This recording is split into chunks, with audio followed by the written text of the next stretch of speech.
Hello, everybody. Gage says it's empty. Let's go see what's in the fridge today.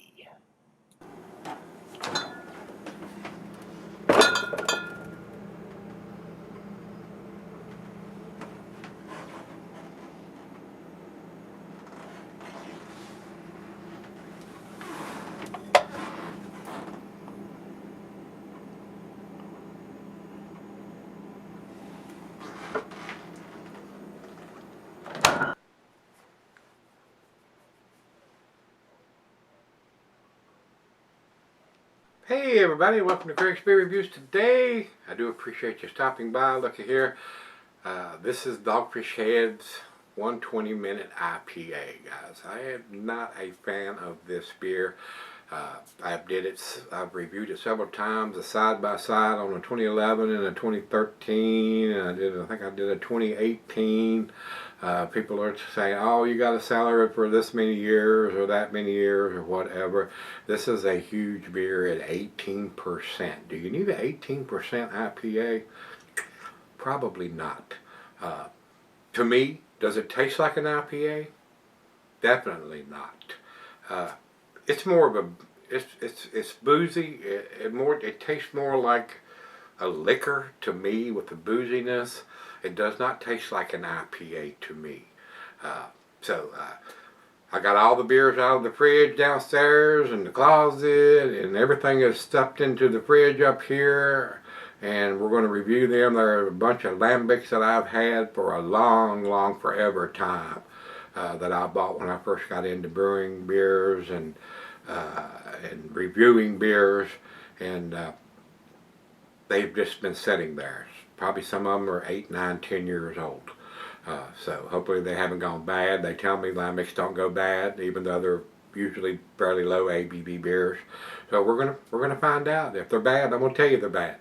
I'm still trying to wrap my arms around the sour tart beers, so we're going to get them reviewed, and we're going to see what that brings to the table. I had this one stuck there. This is a 2010 edition.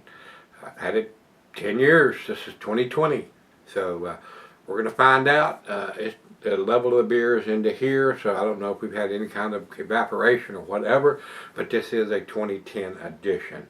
Dogfish Heads up in Delaware. I have been to the brewery.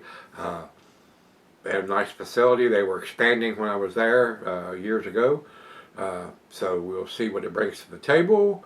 But I will tell you straight up, I have not been a fan of this beer, and I will probably not buy it again. It is an expensive beer. It's a $10 a pop bottle. It was then. I don't know how much it is now. 18%, like I said, big monster beer. And they're saying it's 120 IBUs. 18%. It takes a lot of bittering hops to try to balance that out. So that's all we need to talk about. Let's find out what we got here. A 10-year-old Dogfish Head 120. On the top here, in 2010, I paid $10 for this bottle 10 years ago. So I don't know what it's going for now. Not much hiss. Not any smoke. Hopefully it's not flat. Let's go down the center here. See what we got. It actually pours like a liquor. It's not going to produce much head. But this is a monster beer, guys. This is like almost 4 beers in one. So, as you can see, no head. Rich amber color. It's a good looking beer. I will say that. To the nose we go. Rich maltiness. Maybe a slight hint of some hop presence there. Not much. A little bit of oranges in there. I'm surprised that it has a little bit of citrusy orange aroma to it. Smells decent. I'll say that. Maybe I'll be impressed with this one. Maybe you need to sell her at 10 years. I don't know. Let's find out. Cheers, everybody.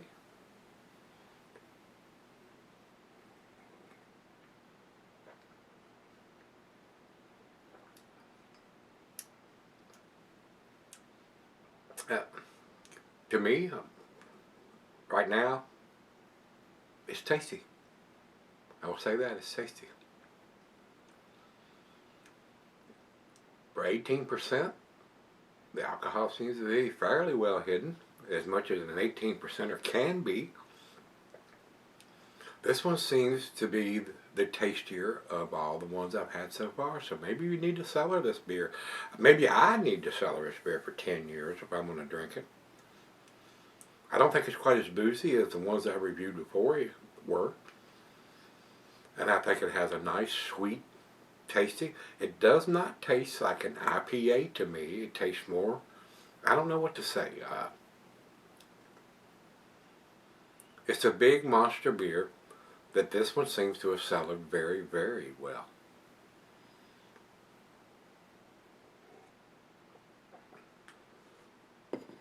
But it's not like a typical IPA. You're not getting that off-the-chain hop aroma with the pine and grapefruit and pineapple and mango and all that going on.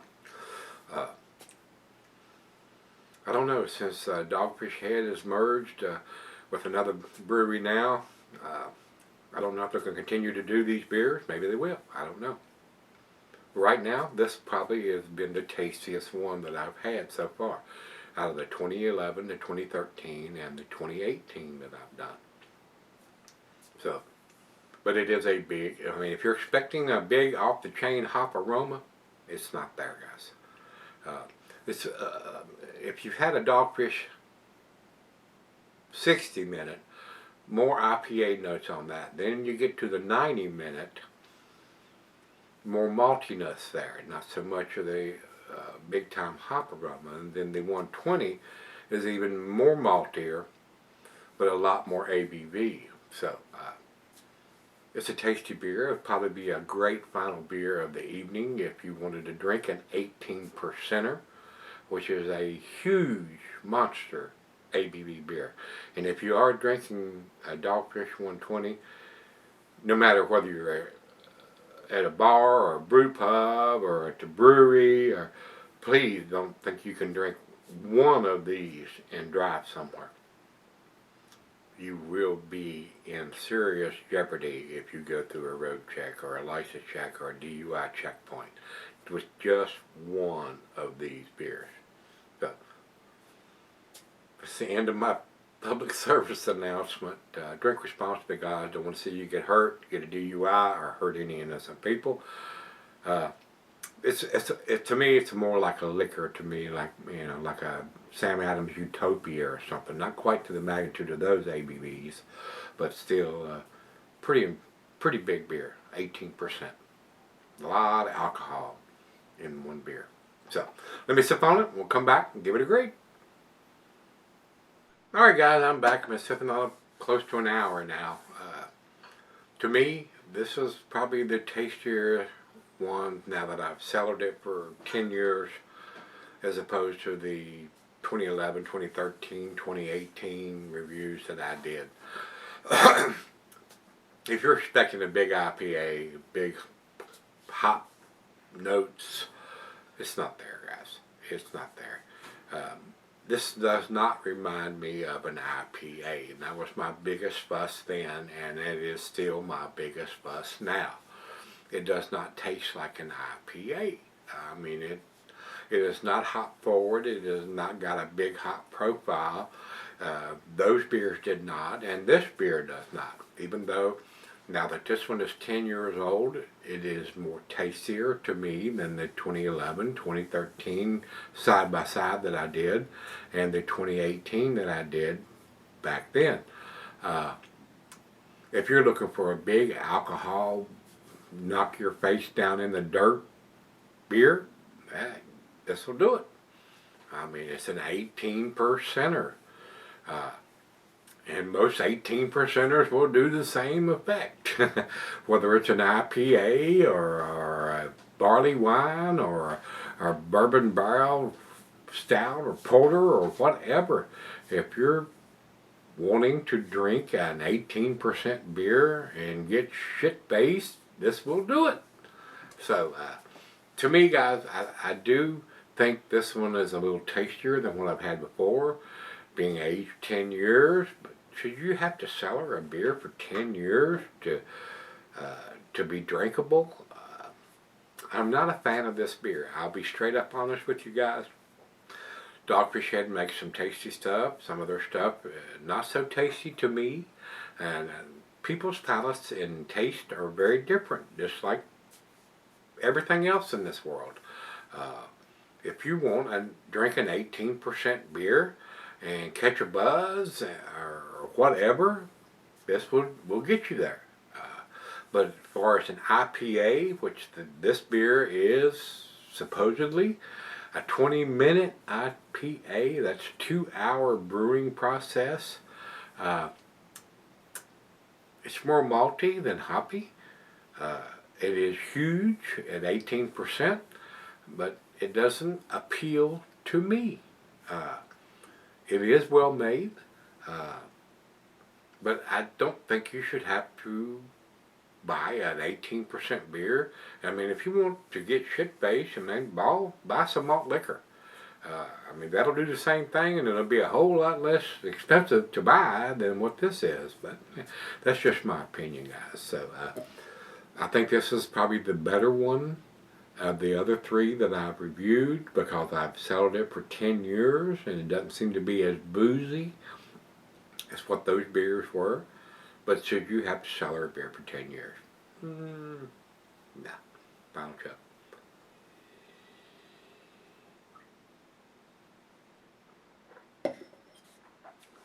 I do think it's smoother now than it would have been fresh in 2010.